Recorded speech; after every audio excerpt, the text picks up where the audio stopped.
Um, so, you know, some people watching will be kind of know what it's like for undergraduate student athletes, but once you move into PhD research, I assume I don't have a PhD, that your kind of time intensity goes up as far as studying goes. So I'm kind of curious, what's it like to be a student athlete at that level where you're working on your PhD and you're also competing at a very high level as an amateur?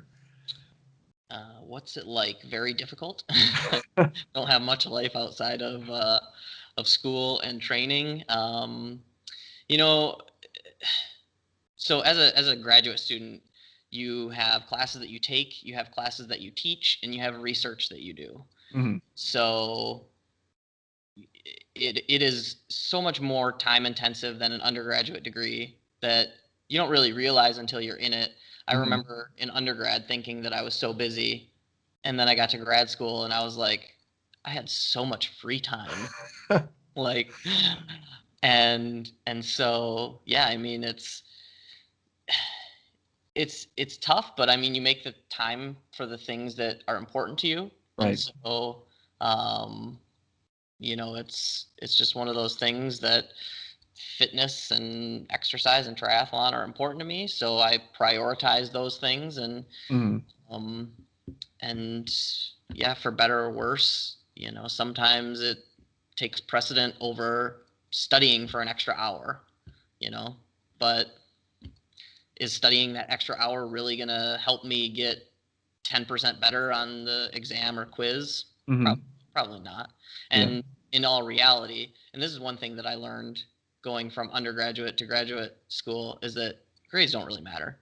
I mean, Right. honestly, and for anybody listening, I know this is a Smart Athlete podcast, but like, give yourself a break. I was that student in high school who like always had to get A's. Mm-hmm. Unfortunately, I was the salutatorian. I finished second by like 600ths of See, a it point. still haunts you. You're still concerned with the grades. You just said Yeah, they didn't matter. but but once you get into graduate school, like, other things become more important. Your Mm-hmm. research becomes more important. Your teaching becomes more important, and then the grades. I mean, I couldn't even tell you what I finished with at Michigan State, what my GPA was. Mm-hmm. But I know exactly what my GPA was in high school and undergrad because those things were important to me. And what became more important was getting my dissertation done and teaching well and preparing lectures well. And so, and the grades don't really matter because, like, I didn't get my job because I got a 4.0 Mm-hmm. in science class, right? I Right. got my job because of, like, the research that I had done. And the, honestly, like, my triathlon background helped me get my job as a sport performance. I'm the lead exercise physiologist at a local hospital, Mm-hmm. and I'm starting a brand new state-of-the-art sport performance lab. And it's not because I did really well in stats class, right? Right. Right. Yeah, it's that kind of overall, like, I won't say well-rounded just because it has to be this laser focus to get a PhD and compete at such a level, but it's like the combination of the two that come together to make kind of a unique, individual.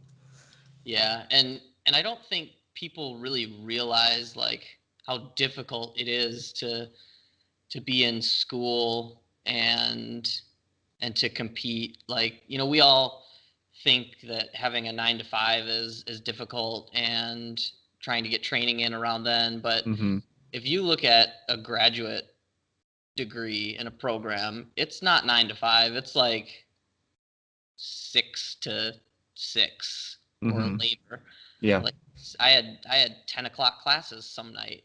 Class goes till 10 o'clock, um, and then grading and preparing lectures and things like that. Like, that's a weekend thing too. So it's not just 5 days a week; it's 7 days a week, and Mm-hmm. you make no money as a graduate student. Let me tell you.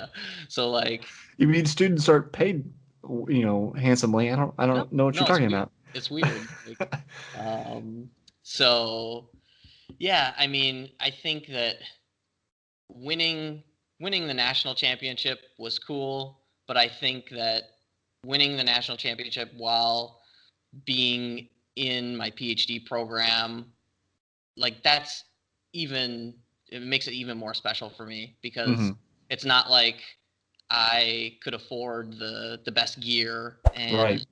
you know, I wasn't on a team, and I didn't have like all the cool stuff and the support from anybody really, but my family and my friends, Right. and my coach, of course. And Right. she would get mad at me if I didn't say that, but it's true. But it's true. Yeah. She's a And taskmaster, yeah. but in a good way. So yeah, you know, I think that's probably the coolest thing about winning the national championship that year was just doing it with everything else going on. Mm-hmm.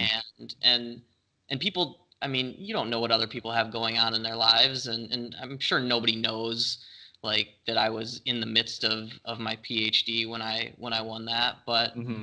um you know, it just makes it special for me, and that's why I do it. Like, I don't do it Right. to get awards and recognition. Like, I do it for the personal challenge, and Right.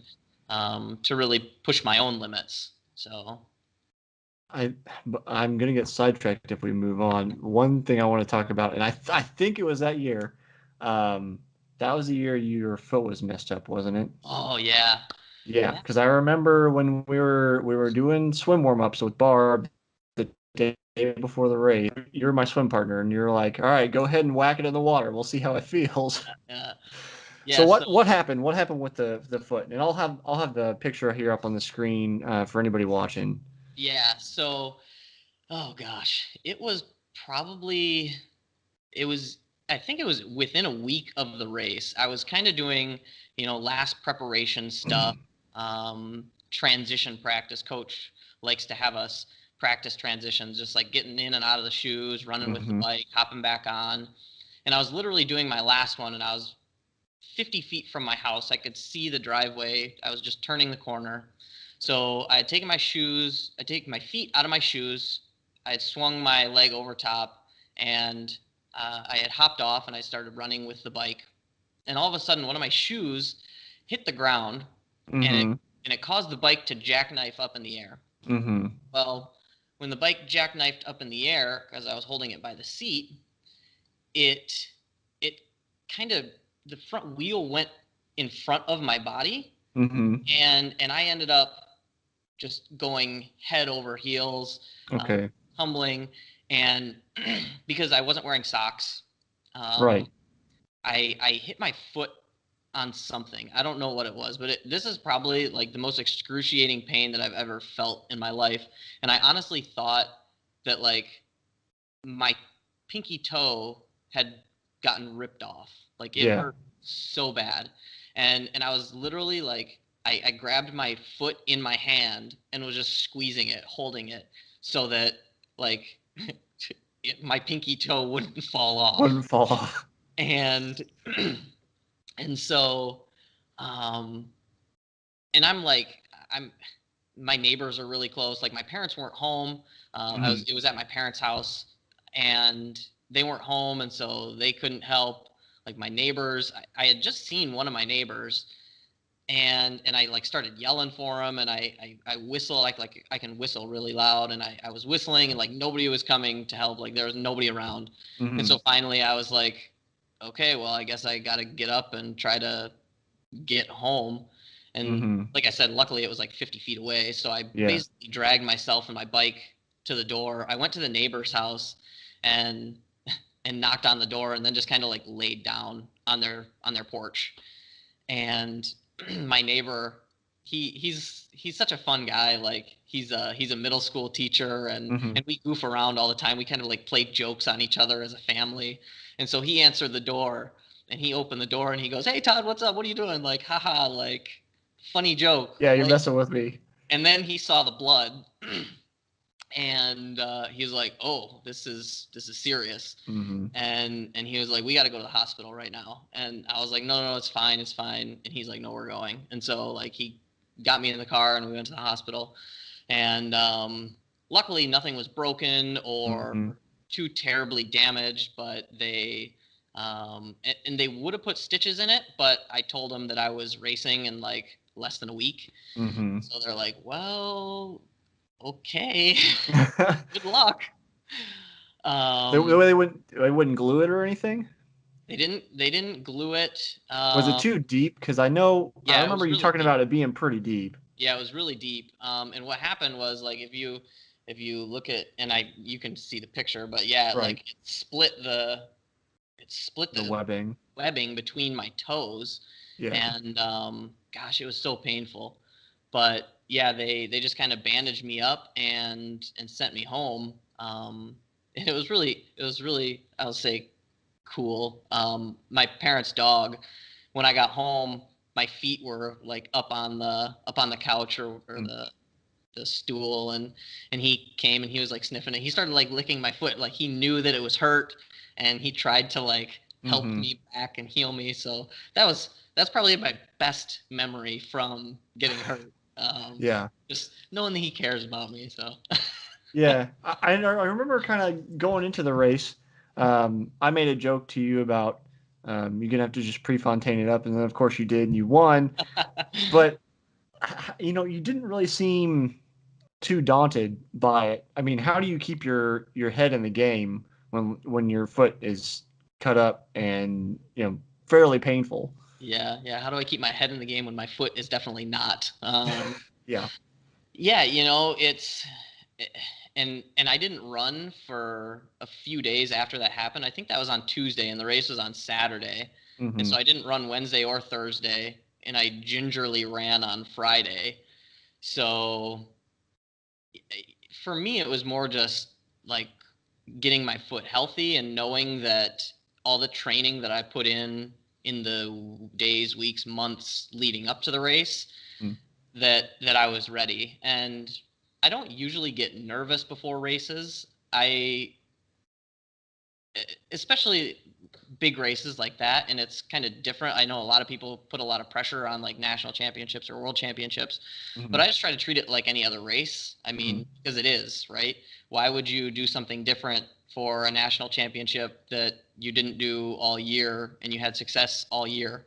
Right. So for me, it's just about doing what I always did and going through the motions. And you know, uh, luckily my foot didn't hurt too bad on race day. I think because like everything else was hurting, your legs are burning and your lungs are burning, Yeah, and your brain can only handle this so much pain. It's whatever exactly. that hurts the most. Yeah, and I couldn't really focus on it Hmm. because what I was focusing on was like the race. I came off the bike 3 minutes down to the Hmm. leader, and I was like doing the math in my head. I was like, oh my gosh, I have to run 30 seconds per 30 mile seconds faster, faster. right? And and at the halfway point, so that year in Omaha, we ran through the baseball field, which was Right. really cool. As a former baseball player, I love that. Love running Yeah. around. I know a lot of people didn't like it, but like that was the highlight to me.